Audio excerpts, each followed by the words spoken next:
The wildest Mustang Restomod projects ever created, standing at a desert airstrip in 2017 next to a 1965 Ford Mustang. However, this Mustang is different because it's wider than a Lamborghini and has an interior filled with red Alcantara and multiple digital displays, while the V8 engine under the hood is not an ordinary V8. Instead, it is capable of producing 1,000 horsepower through some sort of supercharger, turbocharger, and an unknown source of power. Vicious is an example of what a $1 million project takes to be built and perfected. It took approximately 10,000 man-hours to complete this vehicle and more than $1 million to create the materials required. Historically, the Mustang was the pony car, an affordable V8 sports car for anyone who wanted one. You purchased your car, modified it slightly, and drove it during the weekends. Recently, however, the automotive world, including the automotive engineering community, has begun using these types of vintage car bodies as blank canvases for developing a new generation of performance vehicles. We are no longer restoring classic muscle cars. We are evolving the classic muscle car into a modern hypercar. To better understand the transformation of these classic vehicles, from rusted coupes built in the 1960s to hypercars worth over $1 million, we can look at the shop that defined the idea of too much always being not enough. Section 1. The background. The rise of the Super-Restomod. Restomod Mustangs first began to be built in people's garages, using a better carburetor and new, shiny paint, long before we had billion-dollar builds on the market. When the pro touring movement started taking off in the early 2000s, builders like Jim and Mike Ring, the Ringbrothers, began to push the envelope of what was possible. The Ringbrothers weren't just a group of builders who used a bolt-on approach, they were fabricators.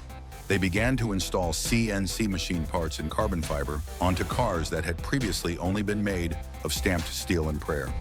Consider, for example, the classic Recreation's Shelby GT500CR.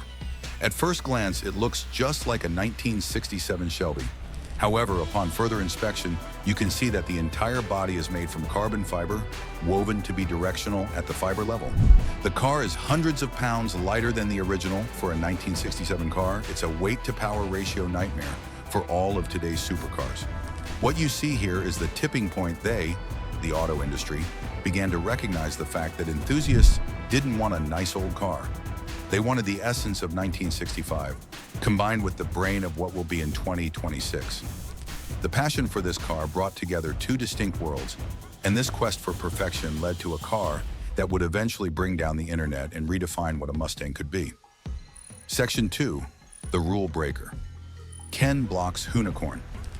If Ringbrothers delivered sophistication to the Mustang, Ken Block and Hunicorn delivered utter, unrestrained destruction.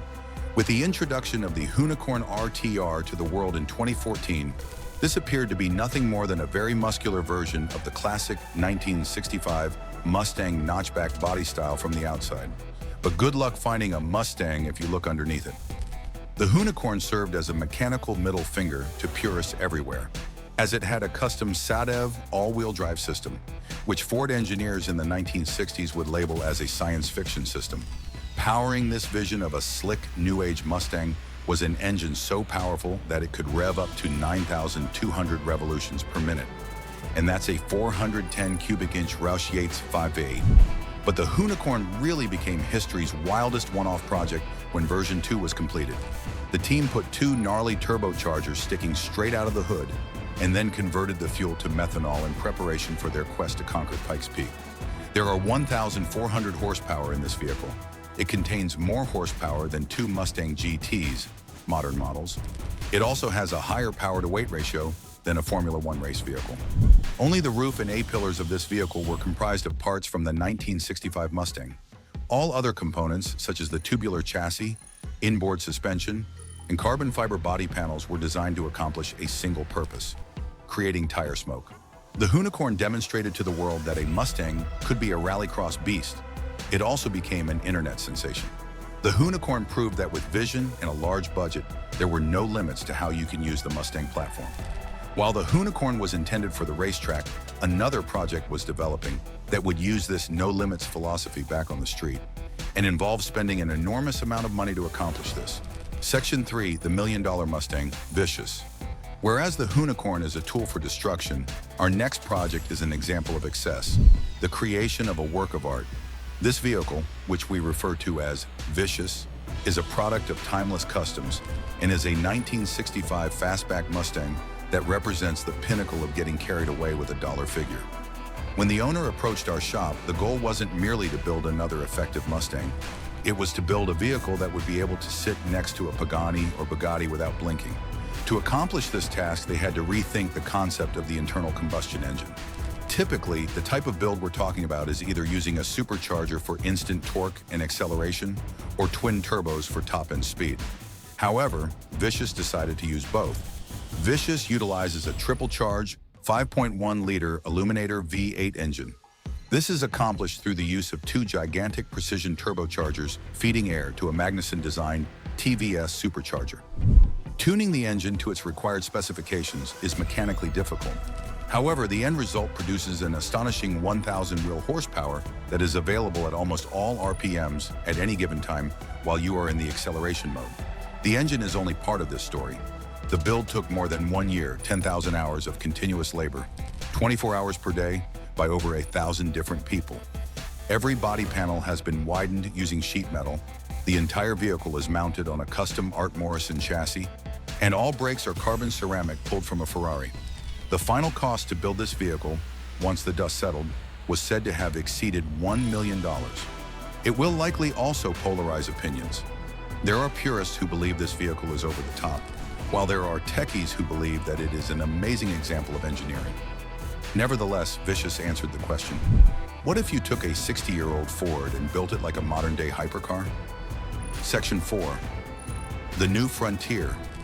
With this evolution of the internal combustion engine, we are about to witness a whole new generation of automotive design that includes builders like Charge Cars replacing the classic 1967 form factor with an electric drivetrain comprised of 4 electric motors, producing so much torque that even the largest diesel trucks will look upon with envy. On the opposite end of that spectrum lies the recently built Billet Mustang by Justin Nuttall and his team. Nearly every structural part of the Billet Mustang is machined from solid blocks of aluminum via a 5-axis CNC process. Is there anything classic left about these vehicles? The only classic aspect of these two vehicles is the shadow they cast upon the ground. Section 5. The conclusion. We should really ask this. Is it still considered a Mustang? If you change out the chassis, put in a different engine or suspension, and use carbon fiber as the first surface of body panels, is the original soul of the pony car, like we all think it is?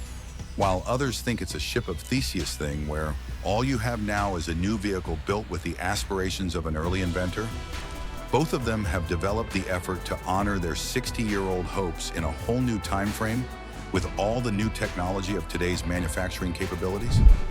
The only thing that can determine if the Mustang-Restomod market has changed dramatically in scope and direction from being a simple hobbyist garage to a different high-stakes elite engineering luxury investment marketplace seeking the ultimate in automotive performance is our understanding/preconceptions of it will be different years down from now.